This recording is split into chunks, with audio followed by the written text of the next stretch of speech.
Just driving off, leaving our beautiful free camp, and as we turn around the corner, there's our chairs behind the caravan. Geez, we're good. So when we left Norseman, we free camped about 10 k's out.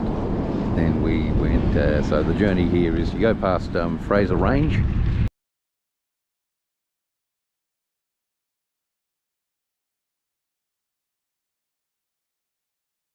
Which had a caravan park, but it says on their website it's still closed because of COVID-19. I don't think so. I did read on a caravan and camping site that it's closed because of animals that wouldn't put their rubbish in the bin. Anyway, after that one, and I've actually been there, it's pretty good. Then the next one is Balladonia, which is just a roadhouse. An interesting fact about Balladonia was the Skylab fell out of the sky here in 1979, I think. Yeah, it's only got a population of 14 here, so it didn't kill anybody.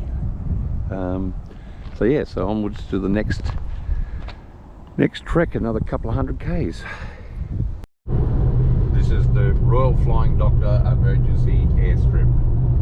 Just in case anybody is injured out here in the middle of the Nullarbor.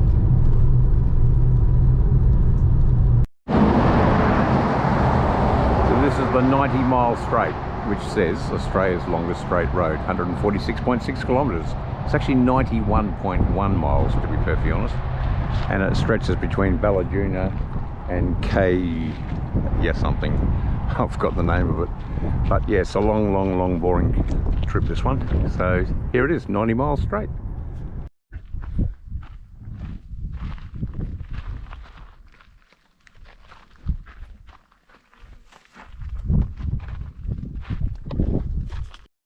This is my bushman skills. Look, can't show you a camel, but I can show you the result of what a camel does. And there's also evidence here. You can see that. Look, that's his paws, his footprints. Look. All right. Wow. I'm like a real bushman. Tonight's free camp. Look, we've even got manicured plants. Looks gorgeous. Look at that. What's this? Gonna be a soup and lettuce, tomato. It all has to go tomorrow as we're crossing the border between Western Australia and South Australia, and you're not allowed to take veggies across. So we're going to be eating veggies tonight. Freezer's full. Oh, freezer's full, and then we'll be eating veggies for the next month. All right, thank you. Just west of Cocklebiddy, there is, I don't know whether it's controlled burning. Actually, it doesn't look like controlled burning.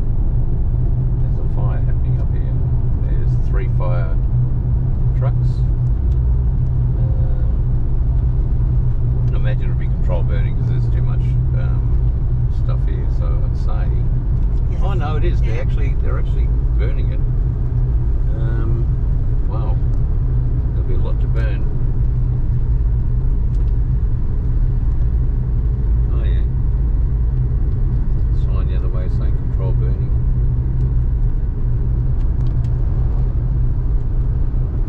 It's a very slow burn. This is what the indigenous used to do, so it's all good. Well, we've arrived at a place called Cocklebiddy.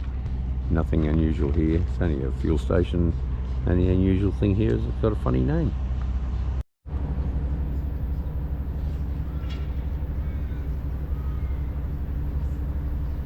He's sunning himself. Yeah.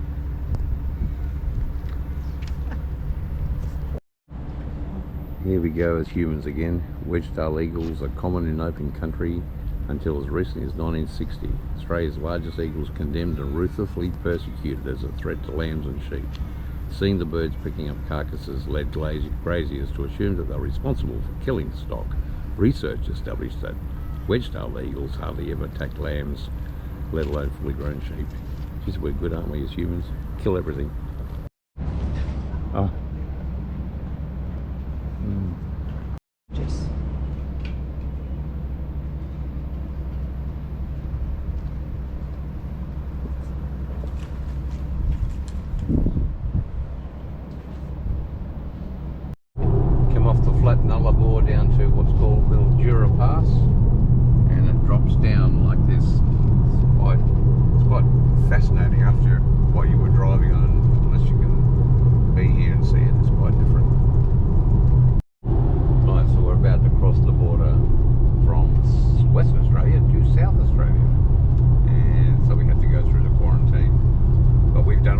stuff, so we don't need to worry.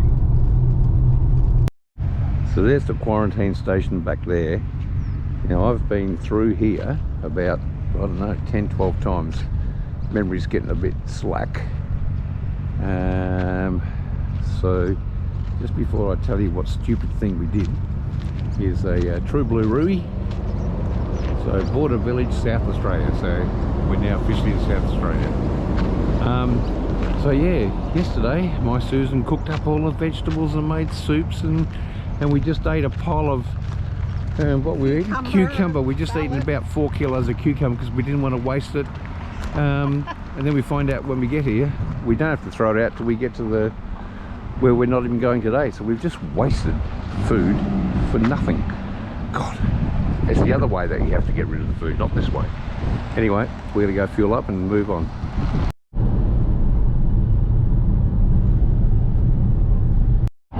So we're just outside Border Village, and we're just going to have a look at the Great Australian Bite. So if you know a map of Australia, it looks like somebody's actually bitten a bit out of the bottom. So that's why they call it the Great Australian Bite. Let's have a bit of a look. This is as close to the edge that Nullarbor gets. Right, so there it is, there's the ocean. And right, so if you want to know where we are, if you go this way, that is New Zealand. Go this way, I wouldn't actually have a clue, and that way would have to be Antarctic. So yeah, that's where we are, and if we find anything else interesting, we will let you know. Right, Sue, contribute to the rock pile. And before your camera was turned on, she actually picked one off the rock pile and put it straight back on. So on closer inspection, this is actually a memorial. So there's all these names here, and people have got plaques and dates of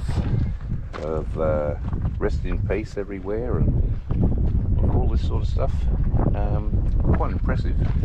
And yeah, it appeared, we're just speaking to a local lady, and she said that she thinks this is where people have been scattering their ashes, and I'm trying to think where better than here at the bottom of Western Australia or Australia. Fantastic.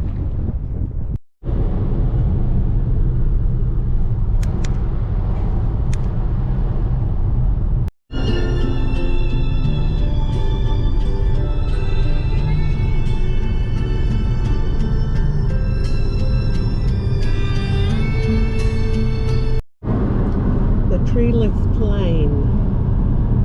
As you can see, it's definitely treeless. Here is a bike rider on the Nullarbor. We've seen 4 of them so far, just riding a push bike along. With all their stuff, their fluoro. So we've landed in Penong in South Australia. This is their windmill museum, and that is Australia's biggest windmill. The wind is blowing absolutely like a gale here. They've actually got some other windmills scattered around town too, so I'm not sure what the thing is about windmills, but every little town's got something. So we're heading now into going to Ceduna, which is the official end of the Nullarbor. This one here is called Riddle, so why not? Why did the chicken cross the road? Don't know. So we've made it to Ceduna. Been here many times. It's actually a very, very, very nice place. So we've managed to buy our coolant, which is good because it's quite a rare one, but we can't get a tyre. So we're going to have to attempt to go to, maybe have to try to get to Adelaide to get one of these tyres, which is, they're just very rare. I don't know why, but they are. And it's pretty bald, so looks like it's been wearing rapidly across the Nullarbor, so cross fingers we don't have a blowout on the way. Well, Nullarbor done and dusted. So we've been through Ceduna, and we're heading on because I'm just frustrated. We're getting old. We're getting old and frustrated. You go to the fuel, so it's quite cheap. You just can't use it. Can't use the bloody thing. The card won't work, and and then we go to get water. Same thing. Yeah, the water, instead of just tapping your card or paying for the water, you've got to download a bloody app and do through PayPal and stuff. Well, gee, as a guest. if you want to, if this world wants to replace humans with bloody machines, then they've got to work all the time. It just they've got to be easy to use. Just we ended up leaving. There was another couple there and a truck driver there, and they were really struggling. They couldn't do it, and they're oldies like us. You just think, it happens everywhere. And we all take it because there's nothing you can do about it. But we don't have a choice. I'm not sure if it sounds like we're frustrated or angry or not, but we're not. We're just so happy to be doing this. No. Anyway, that's the end of the Nullarbor schooner, done and dusted. And thanks for watching. Like and subscribe, and we'll catch you on the next one.